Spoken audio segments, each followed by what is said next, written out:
passage throughout the plant. And that's why a lot of growers who grow really large plants don't like clones, because there isn't that direct root. All the roots are joining the system, but it's like, but they don't have that direct passage. And that is what, you often hear growers say that seed plants are stronger than clone plants, and I think that's the reason why it starts at that root. Sure. Maybe one more thing just to add to that. If you are going to go directly into the soil with the seed, you kind of want to look at the seed, and there's a better way to do it than not. So like the seed itself kind of comes to a point, and on the back side there's a little round thing. It's almost like a hinge to where the seed opens up, kind of like this. So when you put the seed directly in the soil, you want to put the part that opens up face down.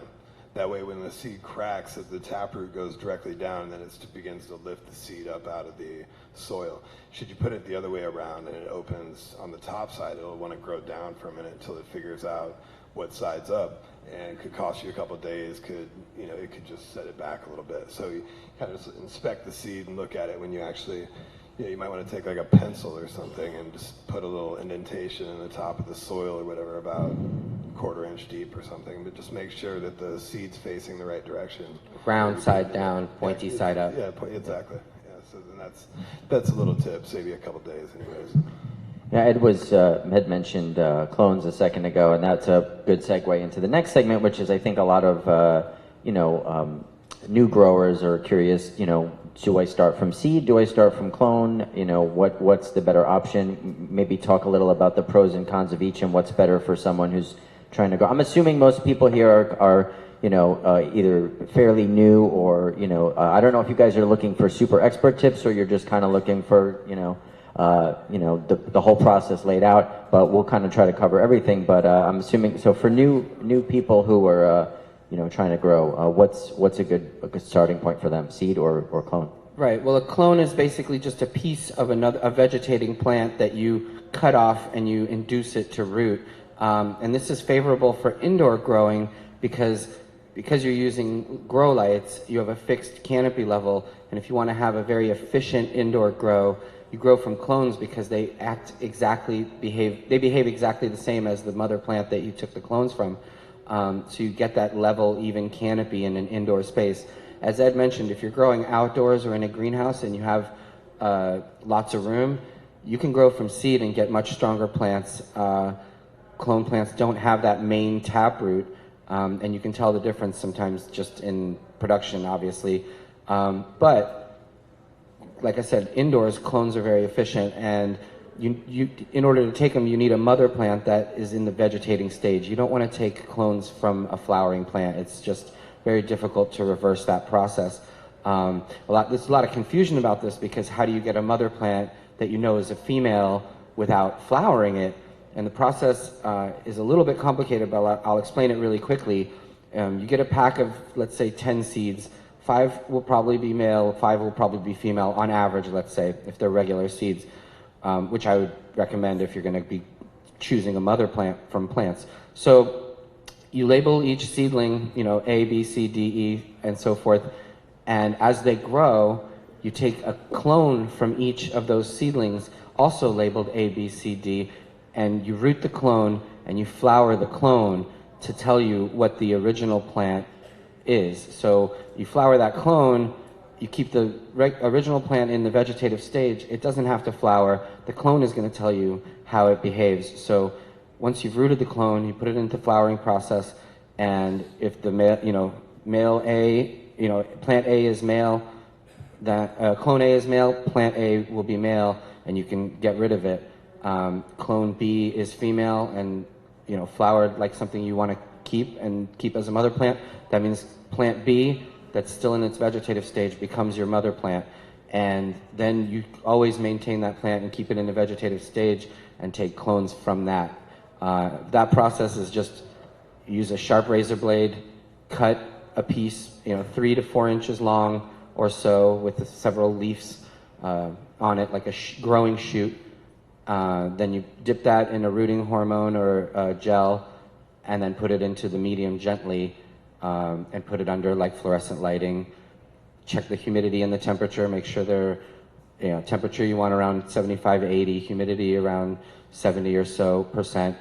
And within, a week to 10 days or 14 days, you should be seeing roots popping out of the bottom of the plant. I mean, it's kind of a simple way to explain it, and I know these guys will have more tips on that, but it's a different form of propagation than from seeds. And if you have a great mother plant with great genetics, you can literally grow thousands of plants from that original mother plant and keep it alive for years and years and in the vegetative state by keeping it at 18 hours or more of light per day. So, you guys cloning? But yeah, so for me, like producing commercially up in Oregon or whatever, one of the big things producing anything of any type is consistency. Your customers, your clients or whatever, they're going to enjoy what you have, they're going to come back, they're going to want to have the same thing.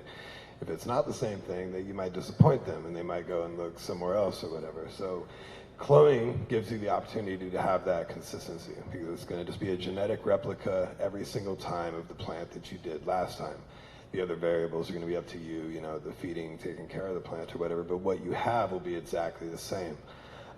So a lot of indoor growers prefer to use clones almost exclusively, with the exception of introducing new strains into your garden. This is where you get a pack of seeds. That's the only way to know you really have, AK-47 or, Jack the Ripper or something like that. So you get the seeds from the breeder, germinate them yourself, go through the process that Danny described, and then once you find your winner, the one you want to keep, your mother plant, then you can indefinitely clone off of it, like he said. One exception to that would be if you're going like a large agricultural, like we do a lot of hemp growing where I live. I assisted with these guys that did 40 acres of hemp this year, and they insisted on, instead of doing seed crop, they wanted to take clones.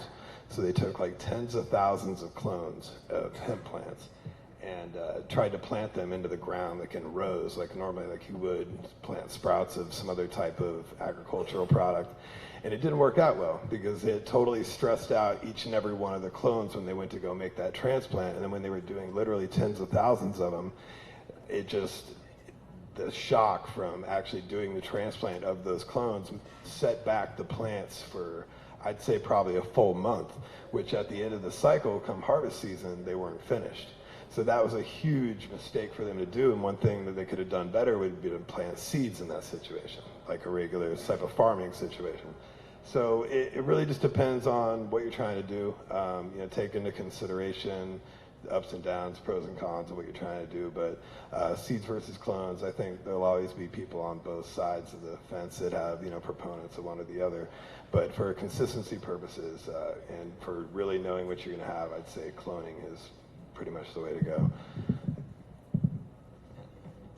Well, if you were going to, depends who you are and what you're doing and what your goals are. I think that, that group, I don't know the group, that planted 40 acres, they did the right thing. They probably did it the wrong way. Just because they failed at that means that they were pot growers who were trying to be farmers. Is that correct? They were potato farmers. Yeah, okay. Okay, so you know what? And here's what.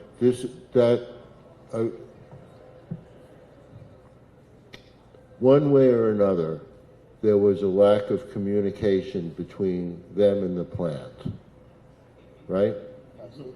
Okay, and the reason there was that lack of communication, in all probability, is that they did not have the expertise, and they thought it was too expensive to hire the right expertise to do it. Or maybe they thought they were hiring people with the right expertise who were claiming that they had the right expertise, but they didn't. And that is a very big problem in transitioning from marijuana as an illicit crop, marijuana, hemp, CBD, THC, cannabis as an illicit crop, to being a legal crop and being something that is farmed. And I think that if they were growing CBD, then they were a CBD plant. They were probably growing it for medical purposes. So you would want standardization, right? Everybody agree with that? One way or another, I have to hear what? Okay. So if they wanted standardization, they had to go with clones. No doubt about it. And here's the other thing. So I think that the people were right. They should have just hired the right people to help them with that transition. Okay. Second thing is, let's say you were going to grow tomatoes. How many people here actually grow tomatoes from seed? Just a few. The others mostly buy either clones or seedlings, right? You go to the store, you get your 6-pack or whatever. And the reason for that is that it takes people over a transition and that hump. So that's really good. The other reason why a commercial grower, outdoors or indoors, wants to grow from clones is as was mentioned, is they know exactly what that crop is going to be. And even when you buy a pack of seeds from the most reputable of seed companies, there'll be tremendous variation within that seed pack. So presumably the clone producer has already chosen the best of those seed packs to reproduce.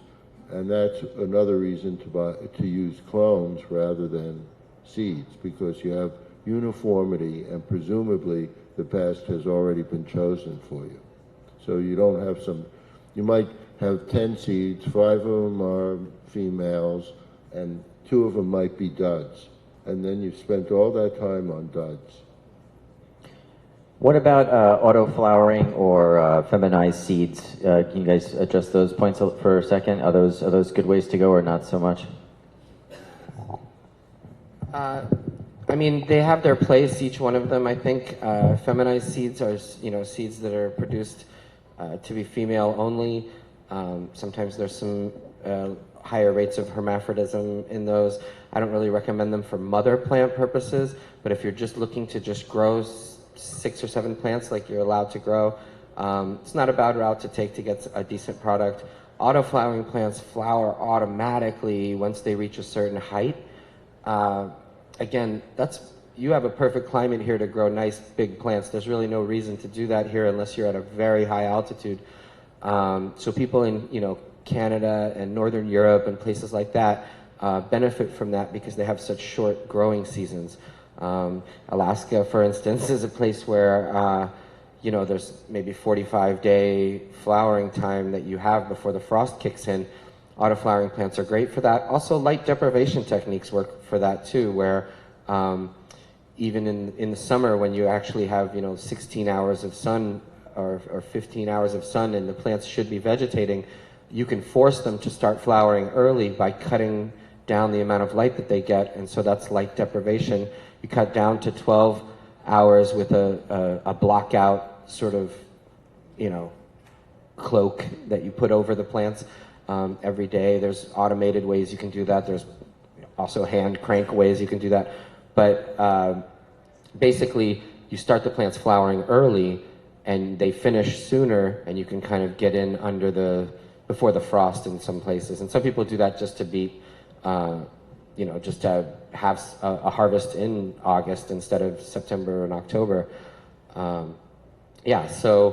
But as far as feminized and auto-flowering, I mean, they have their place, but again, if you're going to grow mother plants, I recommend growing them from regular seeds and finding the keeper female in that pack.